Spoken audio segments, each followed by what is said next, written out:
নমস্কার। আজকে আমি আলু, শিম আর মূলো দিয়ে একটা চচ্চড়ি করব, নিরামিষ। চালিয়ে দিলাম।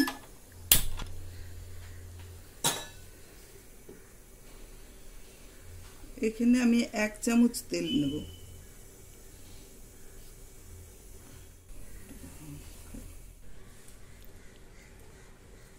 সর্ষের তেলটা গরম হয়ে গেছে, এবার আমি মেথি ফোড়ন দিচ্ছি 1/2 চামচ।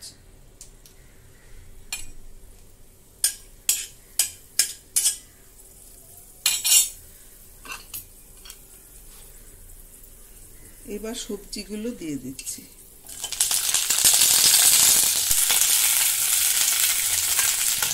হাফ চামচ লবণ দিচ্ছি, 1/2 চামচ।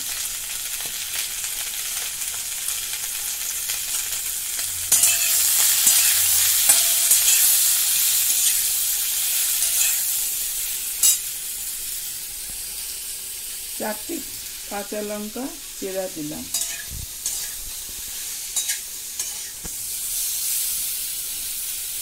ঢাকা দিয়ে আস্তে আস্তে সেদ্ধ হতে দেব।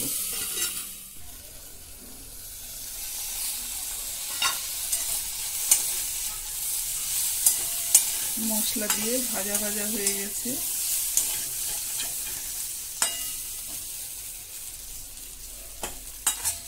আর একটু জল দেব, অল্প জল দেব, জল দেইনি, এই প্রথম জল দিলাম।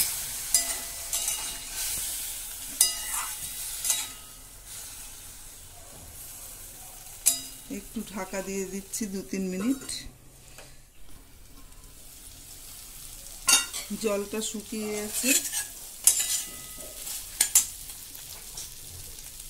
এখানে আমি 1/2 চামচ চিনি দিয়ে দিচ্ছি।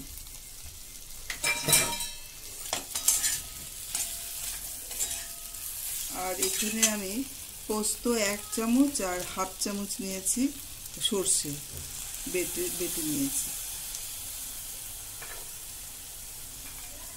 একটু জল দিয়ে দিলাম।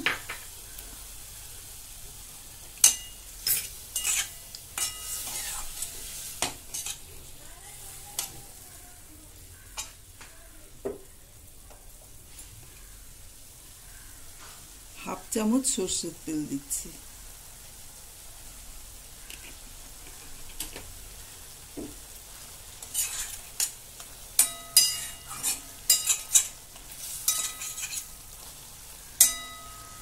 ঢাকা দিয়ে 2-3 মিনিট রাখবো। রান্না হয়ে গেল নিরামিষ চচ্চড়ি। শুকনো ভাত দিয়ে খেতে খুব ভালো লাগে।